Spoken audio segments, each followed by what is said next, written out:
अस्सलाम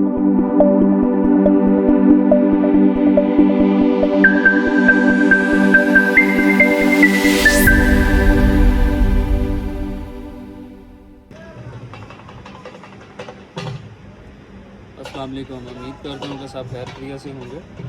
तो आज हम बात करते हैं कतर वीज़ा अपडेट के बारे में, क्योंकि कुछ अहम तब्दीलियाँ आई हैं, मिनिस्ट्री के रूल्स कुछ चेंज हुए हैं।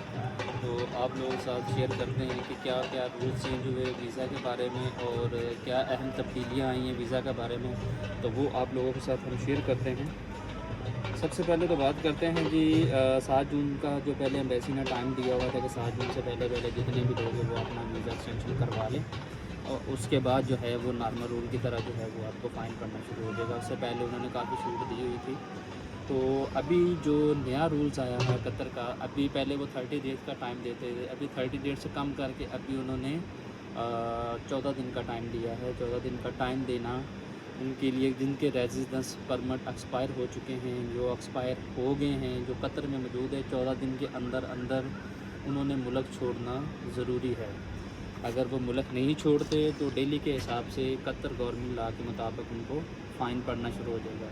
तो पहले 30 डेज़ का टाइम था, अब वही टाइम उन्होंने 14 से 15 दिन का कर दिया है। तो अभी जिन लोगों के परमिट एक्सपायर हो चुके हैं तो वो जो है वो या तो मुल्क छोड़ दें, अगर मुल्क नहीं छोड़ते तो फिर डेली बेसिस के ऊपर उनको ऊपर फ़ाइन पड़ना शुरू हो जाएगा। तो बेहतर यही है या तो परमिट आपके अगर एक्सपायर हो चुके हैं उनको रिन्यूअल करवा लें, अगर रिन्यूअल नहीं करवा रहे हैं तो फिर जो है वो आप मुल्क 14 दिन के अंदर छोड़ें।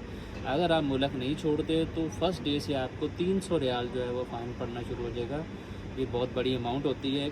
तो क्योंकि ये पहले की तरह नॉर्मल नहीं है अब, तो कोशिश करें कि जिनके परमिट्स एक्सपायर हो चुके हैं वो परमिट आपने जो है वो रिन्यूअल करवा लें। अगर वो रिन्यूअल नहीं करवा रहे तो यहाँ पे इनलीगल बैठने का कोई मकसद नहीं है, क्योंकि आपके ऊपर फ़ाइन पड़ रहा है। अगर आप लोगों को नहीं इल्म तो इस वीडियो को पूरा वॉच करें और दूसरों दोस्तों तक भी शेयर करें, ताकि जिनके परमिट एक्सपायर हैं वो जल्दी से रिन्यूअल करवाएं। रिन्यूअल नहीं करवाते या मुल्क छोड़ दें, तो या फिर इन फ़ाइन से बचने के लिए आपके पास ये 2 ही तरीके हैं।